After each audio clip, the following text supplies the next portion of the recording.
அப்போல்லாம் கை காலெல்லாம் அப்படியே குறைக்கல எழுதிச்சு, வயிற்று வலிக்குது, வயிற்று எரியுது எரியுது எரியுது அப்படின்னு சொல்லி கண்ணெல்லாம் மேலே பிடிச்சின்னு நினைவே இல்லைண்ணா.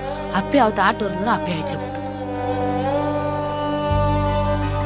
இந்த புள்ளி யாரும் போமா போகாது, அரியா புள்ளி எல்லாம் பள்ளிக்கூடத்துலேருந்து ஓடியாருது. அப்போதான்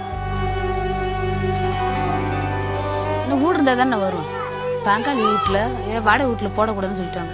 பங்காளி வீட்டில் அவங்க பெரியப்பா பெரியம்மா வீடு இங்கே தான் இருக்குது, பெரியப்பா வீடெல்லாம் அவங்க ரோட்லேயே போட்டு தூக்கி போட்டுன்னு ரோட்லேயே உட்காந்துருக்கும். எனக்கு அந்த எண்ணமும் ஓடலை, அந்த நேரத்தில் ஓடலை. எதுவும் என் புருஷனை காப்பாற்றணும், புருஷன் இருக்கணும், ஆள் இருந்தால் காப்பாற்றிருக்கணும்.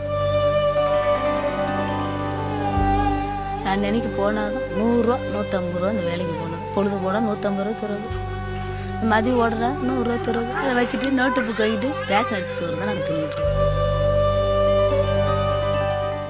என்னென்ன வேலைக்கு ஓடிவிட்டேன்னா காலையிலே ஓடிவிடுவோம். 6 மணி எல்லாம் ஓடிவிடுவோம். வேலைக்கு போனால் 10 மணி 10:30 வீட்டுக்கு வந்துடும்னு காலையிலே ஓடிவிட்டேன். என் புருஷன் போய் சாராயத்தை அழைச்சிட்டு போடாங்களோ இல்லை காசு 100-200 வச்சுருக்கோம். நான் எப்பவுமே வச்சுருக்கோம். வச்சுட்டு நீ காலையிலே போய் 6-7 மணிக்கெல்லாம் போய் குடிச்சிட்டு வந்து நம்ம பொண்டாட்டி வர நேரம் இருக்குன்னு சொல்லிவிட்டு அந்த முருகல் மூட்டிலே படுத்துக்கிச்சுண்ணா. எனக்கு வேலைக்கு போகிற காட்டில் செய்தி வந்து அப்புறம் அடித்து முடிச்சுட்டு கூட இருந்தேன்னா வந்து அப்போல்லாம் கை காலெல்லாம் அப்படியே குறைக்கல எழுதிச்சு, வயிற்று வலிக்குது, வயிற்று எரியுது எரியுது எரியுது அப்படின்னு சொல்லி கண்ணெல்லாம் மேலே பிடிச்சின்னு நினைவே இல்லைண்ணா. அப்பயே அவத்த ஆட்டு வருதுன்னா அப்பயே அழைச்சிட்டு போட்டேண்ணா. சரி ஆம்புலன்ஸ் ஃபோன் பண்ண வரதுக்கு எம்மா நேரம் ஆகிவிடுமே, நம்ம புருஷன் வேணும்னு சொல்லிட்டு அப்படியே கொண்டு போட்டோம். நாங்கள் அந்த நேரத்தில் எனக்கு எதுவுமே எண்ணம் வரல. என் கூட போகிற அண்ணன் தம்பி இருந்தா பாப்பா இது செய் பாப்பான்னு சொல்லுவாங்க. எனக்கு யாரும் இல்லை, அப்போ இல்லை. எனக்கு அத்தெல்லாம் கேரளாவில் இருந்துச்சு. அந்த நேரத்தில் யாரும் இல்லை. இந்த புள்ளி யாரும் போமா போகாது, அரியா புள்ளி எல்லாம் பள்ளிக்கூடத்துலேருந்து ஓடியாருது. அப்போ தான் ஆமா, கள்ளக்குறிச்சி போகுது யூத்த கச்சிராபுரத்தில் 3 கிலோமீட்டர் தானே. இப்பயும் ஓடி போடலாம் அப்படின்னு சொல்லிட்டு ஒரு சின்ன ஆஸ்பத்திரி அங்கே தான் போகணும். அங்கே போய் பார்த்ததுமே முடிஞ்சு பிடிச்சோமா வர தரத்துல முடிஞ்சிருச்சுன்னு சொல்லிட்டு அதுக்கப்புறம் என்ன வீடு இருந்தால் தானே வருவேன். பங்காளி வீட்டில் வாடகை வீட்டில் போடக்கூடாதுன்னு சொல்லிட்டாங்க. பங்காளி வீட்டில் அவங்க பெரியப்பா பெரியம்மா வீடு இங்கே தான் இருக்குது, பெரியப்பா வீடெல்லாம் அவங்க ரோட்லேயே போட்டு தூக்கி போட்டு நாங்கள் ரோட்லேயே உட்காந்துருக்கோம். எங்கே போகணும்? வாடகை வீடு எதுவுமே இல்லை எங்களுக்கு. வீடு இருந்தால் யார் ரோட்டில் நாங்கள் அம்மா நேரம் உட்காந்துருக்குறோம். எங்கள் வீட்டில் இருக்கணும் இல்லையா? இது யாருன்னு தெரியல, ஒரு ஆயா விடுது. இது வீடு வாசல் எதுவும் இல்லை.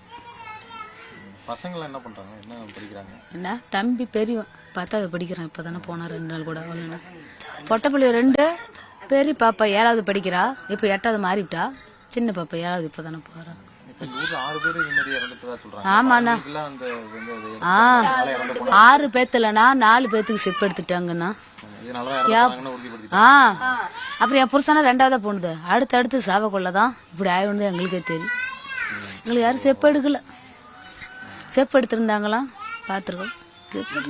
எனக்கு அந்த எண்ணமும் ஓடலை, அந்த நேரத்தில் ஓடலை. எதுவும் என் புருஷனை காப்பாற்றணும், புருஷன் இருக்கணும், ஆள் இருந்தால் காப்பாற்றிருக்கணும். ஆள் இருந்தாலும் இதே மாதிரி செப்பு எடுத்து அவங்களாட்டம் என் புள்ளிகளுக்கு ஆகணும்னா நான் நினைக்க போனாதான் 100 ரூபா 150 ரூபா இந்த வேலைக்கு போனது. பொழுது போனால் 150 ரூபா தருவது, மதியம் ஓடுறா 100 ரூபா தருவது. அதை வச்சுட்டு நோட்டு புக் ஆகிட்டு ரேஷன் அரிசி சோறு தான் நாங்கள் தின்னுட்டுருக்கோம். மதியானம் தட்டு தூட்டி ஓடிவிடுவாங்க பள்ளிக்கூடத்துக்கு. பள்ளிக்கூடத்து சோத்தை வாங்கி தின்னுட்டு வந்துடும். அது வாங்கி தின்னுட்டு எடுத்துகிட்டு ஒரு டப்பாவில் 5 ஒரு நிறையா தின்போம். ஒரு நாள் ஏதாச்சும் வாங்கி கிண்டி தின்னுப்போம். 20 கிலோ பத்துமா? பத்தாது எங்களுக்கு. 5 பேர் இல்லை நாங்கள். 5 பேர்த்துக்கு பத்துமா? பத்தாது. இப்படி ஆட்டி அவங்கள்ட்ட அது 12 ரூபா அரிசிக்க சொல்லுவாங்க. அவங்கள்ட்ட ஒரு 10 கிலோ 20 கிலோ வாங்கி அப்படியே கலந்து ஆகி திரும்பி எப்படியோ குடும்பம் நடத்திவிட்டு இப்படி என்னைய விட்டுட்டு போயிடுச்சுன்னா அதுவும் எனக்கு திட்டுன்னு அங்கே இருந்துக்குச்சுன்னா நான் ஆளை விட்டு ஓடி வந்துட்டுருந்தேன். ஆள் வந்து தானே ஓடி வந்தேன். அப்படி